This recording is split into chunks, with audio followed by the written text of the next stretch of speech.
Hello and welcome back. We're returning to complex integration and residue integration, as I call it, but to find a real integral such as that. That's the first time we are attempting something which looks different to what we have been doing up to now. Up to now, we've been dealing with integrals of the form 0 to 2 pi, where the integrand was some function of cos theta, comma sine theta, d theta.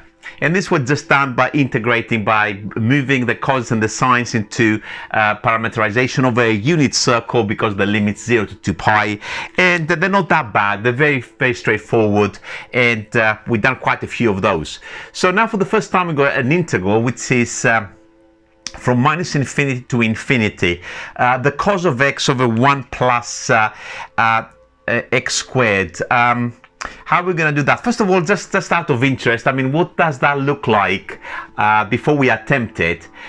This is nice sometimes. I always do things like that. It helps me visualize things sometimes, not always. This is a real integral, of course, and the 1 over 1 plus x squared item, it will run as an envelope for the cos. So this will look something like this. It will look, oops, very badly drawn. Something like this. This is the plus version, and of course the minus version, it'll be symmetrically under. And our integral, which is the cos, which will be enclosed into that, it's even, the whole integrand, that's even. So it'll be symmetrical about the y-axis. So at 0 is 1, so it will be something which looks like that. And this is what we're trying to find,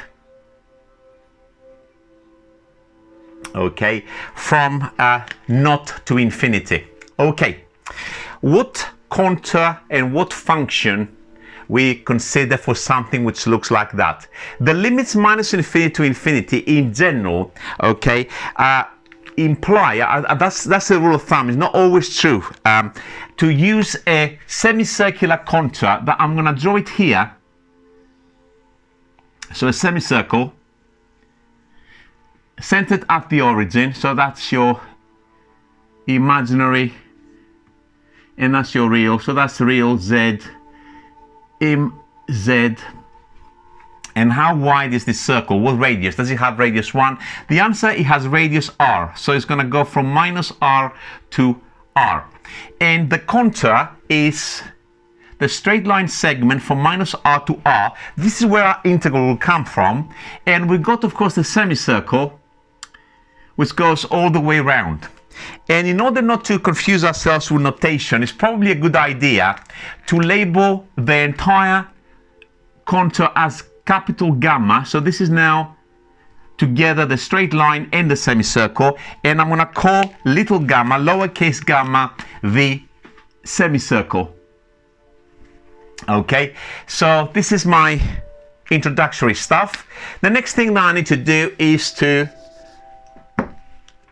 write down what this, what integrand, what complex function I will use for something like this. So it's to actually move that into the complex plane. So the contour, I said, is going to be gamma. And do we put the 1 plus z squared at the denominator with a cos of z at the top? The answer is this is sensible, because this will be okay when we come to parameterize on the straight line, but I'm not so happy to put a cos z when I'm gonna get here. Okay, it's not gonna be an easy parameterization, so for this is probably easier. And that's, again, a rule of thumb. When you do a lot of this, you will familiarize with standard setups, is to actually use this exponential equivalent. It's not actually equivalent as such, but we can get implicitly from there, of course, a cos of z if you want. So that's going to be cos z plus I sine z. So that's going to be the if you want, the cos bit. Okay, so what is this integral equal to? Well, if we integrate around this closed path, around gamma, this particular integral, quite clearly, is going to be 2 pi I times the sum of the residues of f, I haven't defined f, but I will in a second, inside gamma. Inside, oh God, more rubbing, inside capital gamma. And f of z, I'm gonna write it here, I'm not gonna write it again. This is my f of z. So I need to see what residues lie inside this particular curve that I've got up there, this closed curve. So I'm going to do that very, very quickly. If you look at the denominator, this denominator should factorize the 1 over z squared. I'm writing stupid things again. It should factorize to z plus I, z minus I. So I'm not writing it again. So quite clearly, this particular f of z has simple poles at plus or and minus I. So it has a pole here. So I'm choosing the r to be sufficiently large to include, of course, the pole in there. And I've got 1 at minus I, which I couldn't care less. Okay, so I need to find the residue for this particular pole. And this is just a standard technique. So the residue of f at the point I, what is it equal to? Is the limit as z tends to I, z minus I times my f of z, which of course in this particular case I'm going to write it straight into factorized form, z minus I. So rather than writing it like this, I'm going to write it with this denominator, because of course quite clearly one of the brackets will disappear. So z minus I, z plus I, that's gone, and this limit now exists and is going to be equal to, we're putting I, so it's going to be e to the I times I is minus, so to the minus 1 if you want, and on the denominator is going to be equal to 2i. So this is now the residue of my pole. So I'm going to squeeze it in here.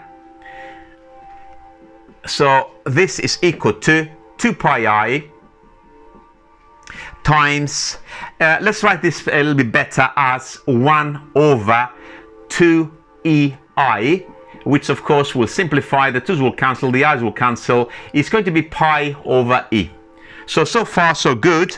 We have actually know the answer to this particular complex function integrated over this particular semicircle. The answer to this integral is going to be pi over e. So the question is how we're going to get our real integral out of this. Let's rub off this a little bit as well. Okay, I'm going to split this integral into two sections quite clearly. One which is along the straight line segment and one which runs around the semicircle. So quite clearly, I'm going to write it here. The integral from minus r to r plus the integral around little gamma of my f of z with respect to z is going to be quite clearly pi over e. So far so good. I'm going to split now into two separate integrals and put some bits in just to see where that is taking me. So first of all, I'm going to look at the f of z when it runs along the straight line from minus r to r. What parameterization I can use for this one here? It's well quite obvious. I mean, it doesn't even need to be talked even as parameterization. I can say z along this straight line is going to be, of course, x plus no y, which I don't even need to write it. So z is simply x, and of course my dz will be the same as the x, and my x will run from minus r to r. So for this particular one, I'm writing it as e to the I x. I'm just merely writing it in x really, because it's a straight swap. And my dz is even dx. And of course, now I've got the integral around gamma. And my f of z dz running along this curve. Do I parameterize? The answer is for this particular one we don't. Let's write it, and then we're going to do some kind of estimation. So actually we won't even bother to do any estimations for this particular one. 1 plus z squared dz is of course equal to pi over E. So that is equal to that and is equal to that. So the question is how I'm going to get my integral. I would like to have this limit. So the difference between what I'm trying to find and what I'm getting in here is of course limits, and of course I can get my cos of x by writing the real and imaginary on this particular integral. The question is, what about him? All right, I'm going to put some notes here first of all. So if you go to my website, first of all, madasmaths.com, and you go under the tab booklets, and after booklets is advanced. So it's all undergrad stuff there. Advanced. My spelling is atrocious. I'm ashamed of myself. Not really.